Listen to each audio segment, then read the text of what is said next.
Podcast pro děti. Ahoj, Faustínko. Ahoj, mami. Zaspívala bys nám nějakou písničku? Čáp letí přes moře, na svaté hoře. Čáp letí přes moře, bude dobře v komoře.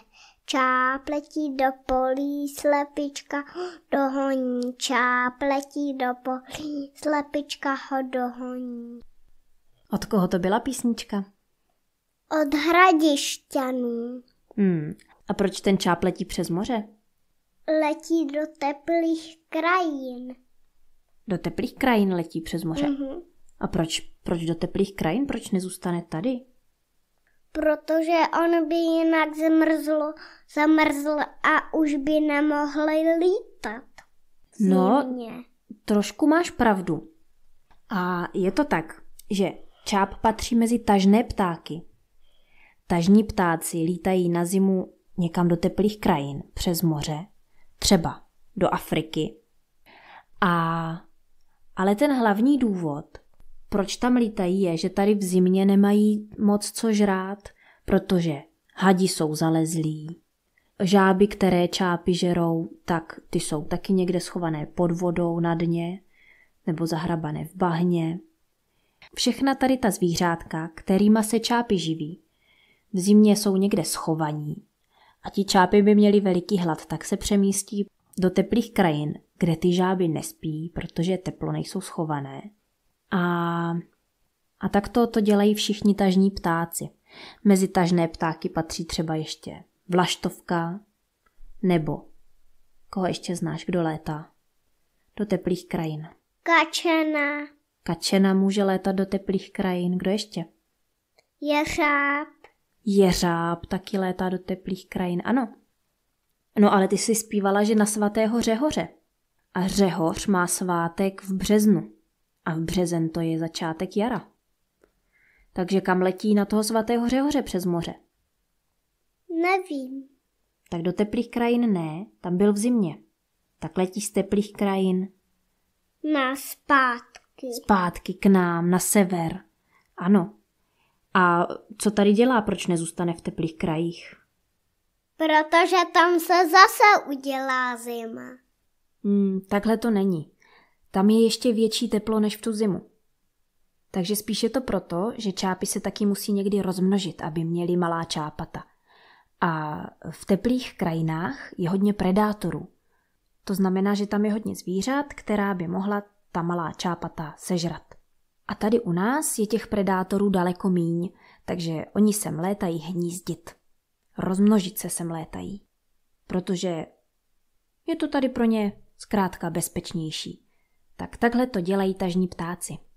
A teď mě řekni, kde si čápy staví hnízda?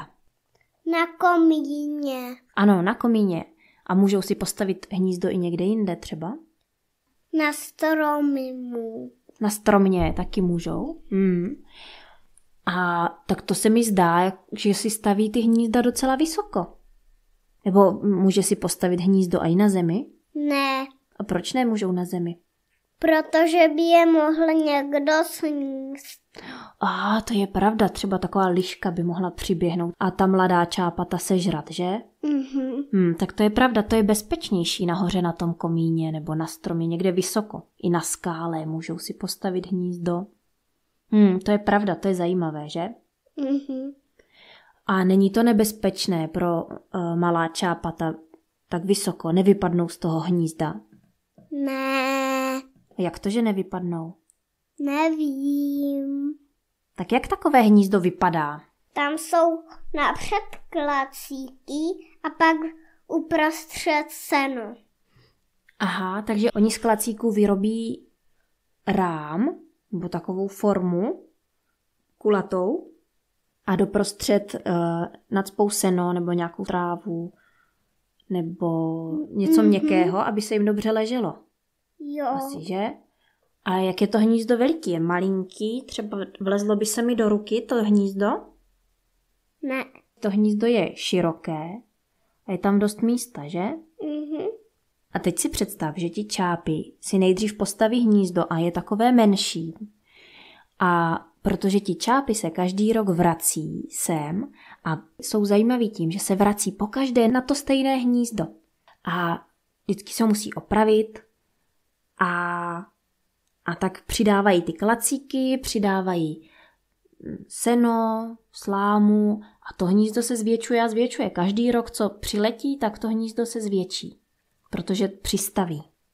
A to hnízdo může být opravdu veliké, že? Protože čáp je docela veliký pták. Tak, aby se tam vlezli. Tak co teď? Tak dívej, tak vraťme se k tomu, že ten čáp přiletěl. Na svatého Řehoře, to jsme si říkali, že v březnu na jaře, přiletí k nám a když je to mladý čáp, tak si postaví nové hnízdo nebo nějaké najde nebo vybojuje, protože čápy aj bojujou o to hnízdo spolu. A kdo vyhraje, ten tam pak zůstane bydlet. A když je to nějaký starší čáp a už svoje hnízdo má, tak se vrátí na to svoje hnízdo. Když tam náhodou už někdo je cizí, tak pak bojujou o to hnízdo. A buď se čáp vrátí spolu se svojí partnerkou, s čápicí, buď přiletí zároveň, anebo přiletí prvně ten samec a trošku to hnízdo upraví, aby to tam nebylo celé rozbité, když přiletí ta holka, ta samice. No a jak ty čápy bojujou?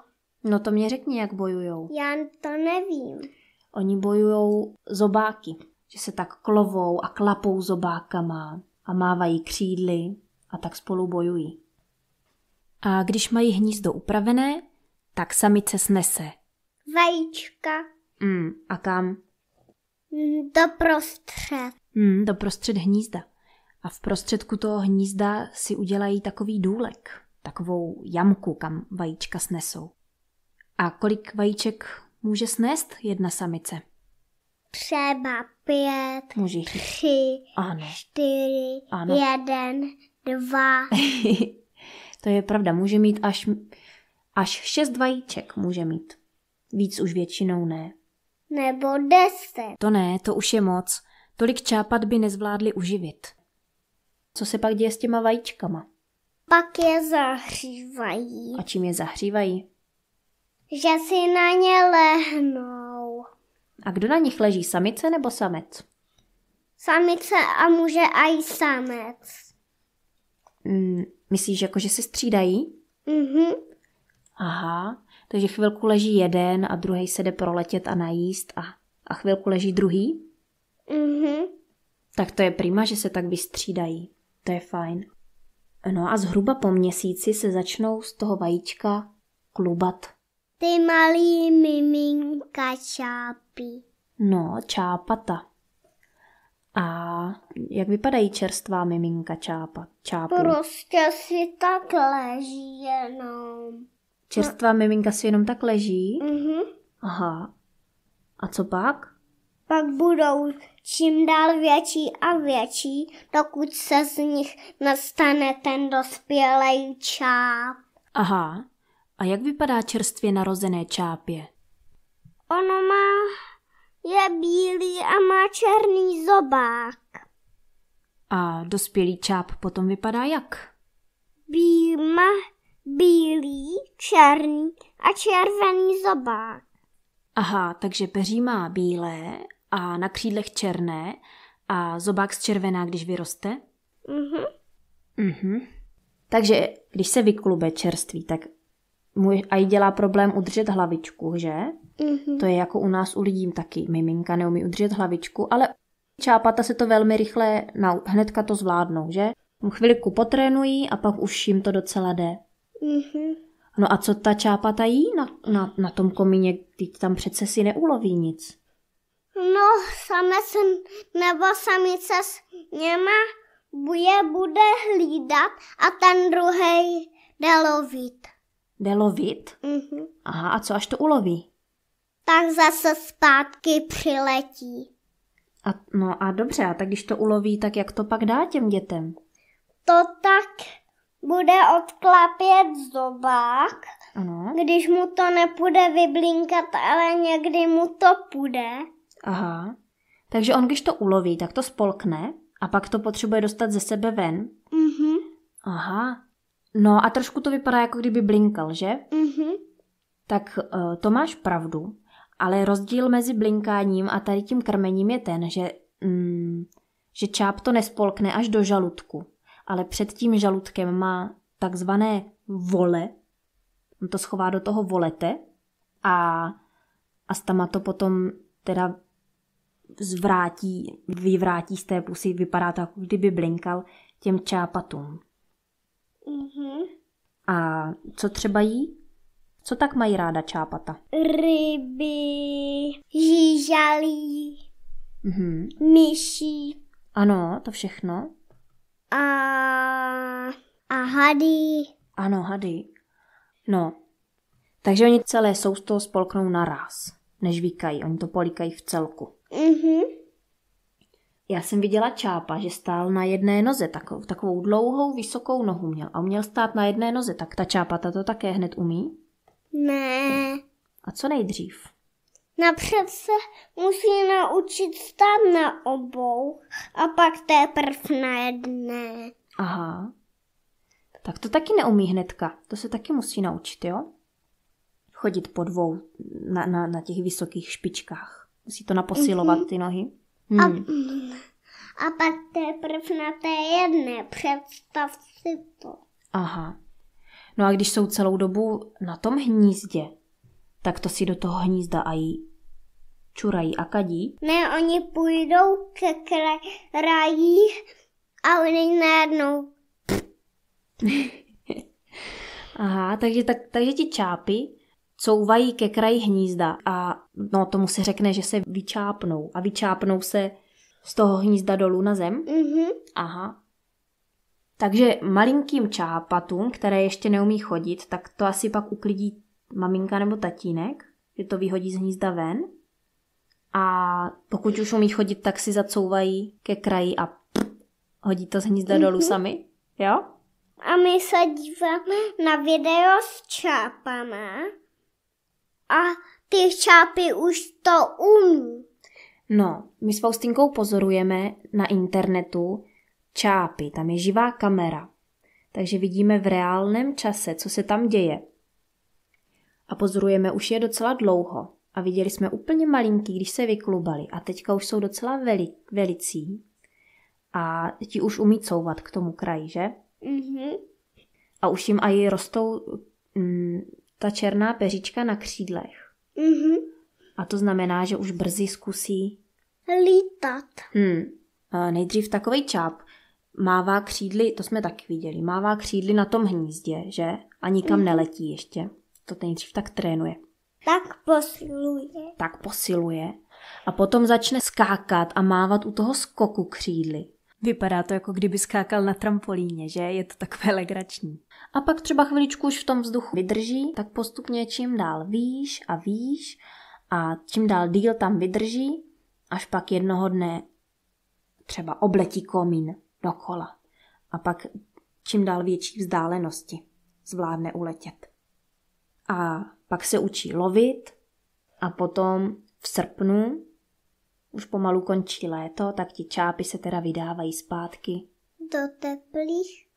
do teplých krajin a i ti mladí čápy to musí zvládnout. Je to veliká dálka a je to náročné. Tak to musí být už na trénovaní, musí umět ten let, aby to zvládli, aby přežili. A ještě mě řekni, jak se ty čápy vítají. Že tak klapají zobákem a zaklání hlavou. A velice rychle klapou zobákem, že? A je to legrační pozorovat to. Klapou zobákem asi takhle rychle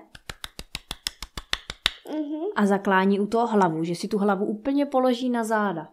Tak se vítají. A já jsem čáp. Ty jsi čáp. A ještě mi řekni, já jsem viděla u nějakých čápů takový kolečko kolem nohy, co to je? Nebo kolečko, takový kroužek kolem nohy, co to je? Tím se pozná, kde všude byl. A co na tom kroužku je napsáno? Tam je nějaká značka? Tam je číslo a díky tomu číslu víme, co to je za čápa, kudy všude letěl, kam třeba zaletěl do těch teplých krajin, že se třeba vrátil, zjistíme, že to přežil a vrátil se. A ještě víš, co je zajímavé? Ne. že ten čáp mladý první rok nebo 2 nebo 3 roky zůstane v těch teplých krajinách, protože se ještě nerozmnožuje takhle mladý čáp. A takže ono je možné, že ta čápata, na která se teď díváme, že za rok nepřiletí. A že třeba ani nepřiletí za 2 roky, protože ještě nehnízdí, ještě jsou na to mladí. Faustinko, myslíš, že se vítají už ty malí? Viděli jsme, jestli se vítají ty malí, ta malá čápata? Už aj malá čápata klapou zobákem a zaklání hlavu, že? Jo. Jaké znáš 2 druhy čápů? Černý a druhý je bílý. Jeden je černý a druhý je bílý, tak ty jsou takové nejznámější. Myslím si, že čáp bílý je častější než ten čáp černý. Tak to jsme si řekli o čápech už spoustu informací. Tak řekli jsme si, že to je tažný pták. Tažný, co znamená? Že lítá do teplých krajin. Ano, že létá do teplých krajin na zimu a sem k nám na sever se vrací hnízdit, rozmnožit. Popsali jsme si, jak vypadá to hnízdo, jak asi to hnízdo staví, jak se starají o mláďata čápy, jak čápata rostou a učí se létat, kam chodí na záchod, jsme si řekli. A ještě jsme si popsali kroužkování čápů, že to jsou ty kroužky kolem nohy, které mají s číslem, díky kterému poznáme, který to je čáp a kudy létal. No a z písničky víme, že teda létá přes moře do teplých krajin, že to je veliká dálka. A moře je taky veliký, že jo? Ano, moře je veliký. A na Svatého Řehoře v březnu už můžeme koukat, jestli neuvidíme někde nějakého čápa, který se k nám vrací. Čáp to je takový symbol jara, že když uvidíme čápa, tak víme, že už je tady jaro. A že už je zima pryč a že už začne být teplej a veselej. Tak jo, Faustinko, děkuju, že jsi mi řekla tolik informací o čápovi. To toho víš hodně. Tak se rozloučíme dneska jako čápy? Mhm. Tak ahoj! Ahoj.